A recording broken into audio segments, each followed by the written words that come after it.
Hola, bienvenidos al taller Trauma 101, sensibilización del psicólogo ante el manejo de casos de trauma y PTSD.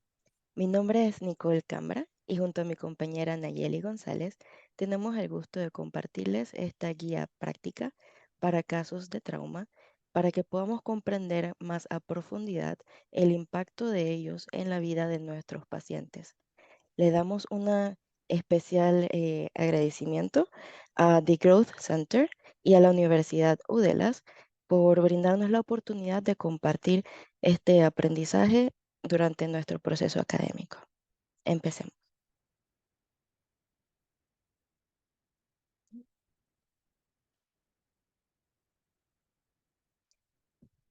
Los traumas causan afectaciones psicológicas en el individuo que vive un acontecimiento perturbante y difícil de manejar, que puede llegar a desequilibrar su bienestar personal. A raíz de eso, nos preguntamos, ¿qué puede causar un trauma? Por ello, en la vida pueden ocurrir eventos desafortunados que pueden llegar a ser impactantes en nuestra manera de ver el mundo, como por ejemplo,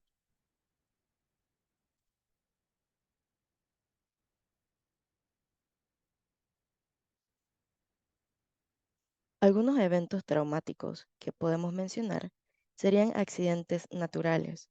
Estos son los que se llaman en inglés acts of God o en español actos de Dios, que ocurren sin la intervención humana como lo son las inundaciones, tsunamis, huracanes, terremotos, hambrunas, etcétera. También ocurren accidentes de tránsito. Los choques de carro y buses suelen ser muy comunes dentro de esta era de la industrialización, aunque también ocurren otros como choques de trenes, aviones, naves espaciales, que suelen ocurrir con mucha menos frecuencia. Los ataques y violencia. Estos suelen ser delitos o conductas que van en contra de la estabilidad social, como atracos, robos, agresiones, racismo, marginalización, asesinatos, etc. Los traumas en el desarrollo son factores que afectan la manera en que crece y se desarrolla el individuo desde la concepción, como los partos de alto riesgo, afecciones fisiológicas, partos prematuros, pérdidas de extremidades, etc. La violencia intrapersonal es cuando una persona pasa por, sea tortura, secuestro, violación, violencia doméstica, abuso infantil, tráfico humano, negligencia, abuso institucional, abuso religioso, de mayores, por profesionales, estado migratorio ilegal, refugiados, indigencia, etcétera, que afectan hasta la integridad y dignidad humana. Los traumas complejos repetidos y prolongados. Cuando se hace bullying dentro de los hogares, colegios o hasta oficinas, donde se perpetúa el maltrato constante durante un largo periodo de tiempo, es crítico. A manera de ejemplo, tenemos a Jeannie Wiley, quien fue una víctima de este tipo de trauma prolongado en el que le llamaban la niña salvaje, que fue atada a una silla por su padre desde chiquita y a los 13 años fue que la liberaron. Una vez en libertad, era curiosa y quería aprender nuevas cosas, pero su desarrollo cerebral era como el de un bebé al no haber sido estimulado o ser hasta descuidada por tantos años. Los traumas colectivos, tenemos muy buenos ejemplos en la actualidad, como son los ataques terroristas que están pasando en el Medio Oriente, las guerras, el genocidio en masa, la pandemia de COVID, la peste negra, las dictaduras, entre otras afectaciones que afectan a gran población.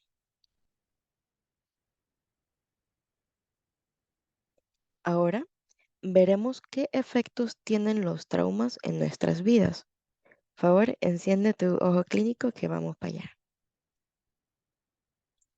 Los traumas afectan el desarrollo psicológico, causando un retroceso en las habilidades cognitivas. Dentro del material analizado para esta investigación, se menciona el caso de una niña de alrededor de 11 años que era educada en casa y que sus hermanos sí iban a la escuela presencialmente, pero mientras que los demás no se encontraban en la casa, la madre abusaba sexualmente de ella. Esto ocurrió por años y cuando finalmente las autoridades se dieron cuenta y al hacerle evaluaciones a la niña, se dieron cuenta que tenía el desarrollo psicológico de una o dos etapas de desarrollo menor del que debería estar a su edad. También los síntomas intrusivos suelen ser comunes, como pensamientos negativos automáticos y flashbacks intensos, en el que la persona siente como si estuviera en el evento traumático una vez más. Pensamientos paranoides. Es cuando se tiene una constante sensación de inseguridad al pensar que alguien le quiere hacer daño o viceversa. Desconfianza y miedo. Estos sentimientos surgen cuando ocurre una confusión de empatía con lástima, llegando a afectar las relaciones interpersonales, haciendo que las perciban como peligrosas. Culpabilización. Es una percepción distorsionada de los eventos traumáticos al responsabilizarse por algo que estaba fuera de su control. La disociación también ocurre y es descrita como una sensación de estar en automático y la persona sufre de una fragmentación vertical de dos aspectos de su ser. La personalidad normal de alta funcionalidad que se ha fragmentado del trauma y se separa de la parte emocional de lo que ha pasado. Despersonalización. Algunos de los síntomas que suelen pasar sería pérdida del sentido corporal y autoidentificación. Experiencias extrasensoriales, como la confusión de identidad, sensación de movimiento en las paredes y techos, sensación de estar dentro de una película. También ocurre la sensación de flotar y somnolencia. Algunas conductas evitativas y protectoras son trancar puertas y ventanas, poner peso detrás de la puerta para evitar que se puedan abrir, insomnio y estado de vigilia constante, reducción de horas de sueño para evitar desconectarse de la realidad. Aquí aprovecho para hacer un paréntesis mientras que menciono un ejemplo de cómo se refleja estas conductas en personas con traumas.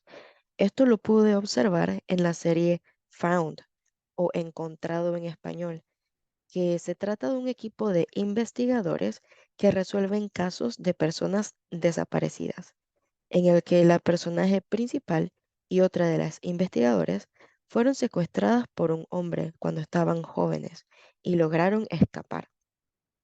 Muchos años después, se ve a la investigadora más joven tener una vida ajetreada en su trabajo y cuando regresa a casa, tiene la puerta igual a la imagen que se muestra en pantalla, haciéndole sentir más segura en su privacidad y poniéndole extra seguridad a la puerta principal del apartamento. A continuación, veremos algunos síntomas somáticos que pueden expresar las personas con traumas. Está la activación del sistema de supervivencia, causándoles respuestas fisiológicas de lucha o huida. Suelen ser inconscientes y fuera del control del individuo. La desregularización emocional, donde las personas pueden tener una hiper o hipe, em, disculpe, hipoexcitación por causa de las emociones intensas y difíciles de controlar. Activación del sistema nervioso autónomo simpático, en el que la persona rompe en llanto frecuentemente, tiene convulsiones u otros síntomas parecidos. Activación del sistema nervioso autónomo parasimpático. Para facilitar la recuperación del trauma, el cuerpo entra en un estado de congelación o inmovilización.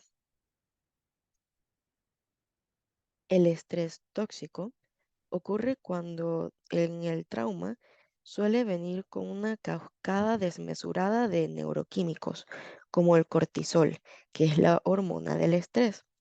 Esto causa un estrés prolongado en el cuerpo. Ocurre más cuando la persona se queda en estado de congelación y los neuroquímicos siguen recorriendo el cuerpo a gran velocidad, pudiendo causar más daño, teniendo así repercusiones físicas.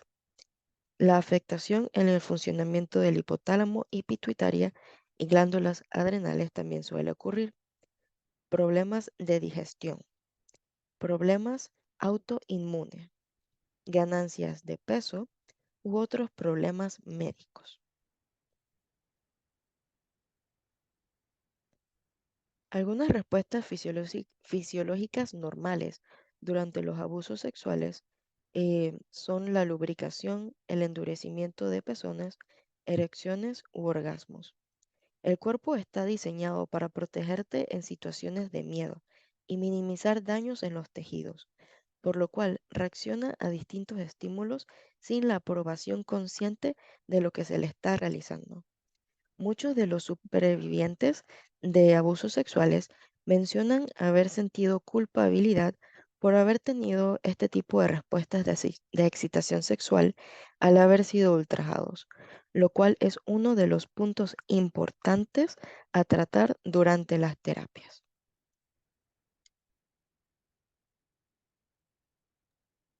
Ok, ahora yo les voy a hablar sobre los tipos de traumas. Primero tenemos el tipo uno que sería considerado para un evento traumático. El tipo 2 es un evento traumático repetitivo. El tipo 2A, múltiples traumas a través de eventos ocurridos en un contexto estable. Tipo 2B, múltiples traumas abrumadores en el que se le dificulta separar los eventos acompañados con una amnesia episódica.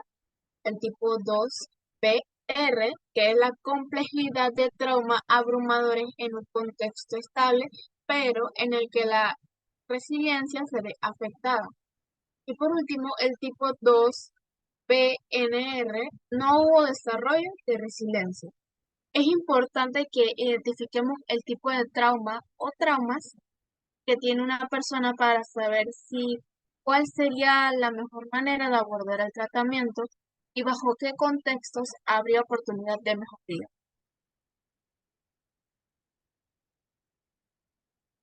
Ok, luego de haber explicado los tipos de traumas, los tipos de PTSD, suelen desarrollarse luego de experienciar uno o más traumas dependiendo de los síntomas. Va a variar su complejidad. Primero podemos ver el PTSD, cuyas características principales son la sensación de amenaza, síntomas de intrusión, síntomas evitativos como los descritos previamente, alteraciones en las cogniciones y el estado de ánimo junto a alteraciones en la excitación y reactividad.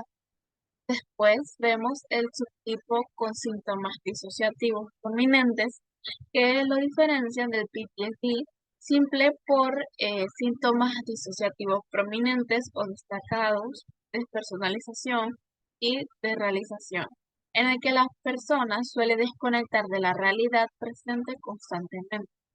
Por último, y un poco debatida por la comunidad científica, es el PTSD complejo, el cual, a diferencia de los otros dos, los síntomas disociativos no son lo principal que causa malestar, sino que las creencias persistentes de minusvalía, baja autoestima, autoconcepto negativo y causa dificultades para relacionarse en un ambiente interpersonal, causando malestares clínicamente significativos.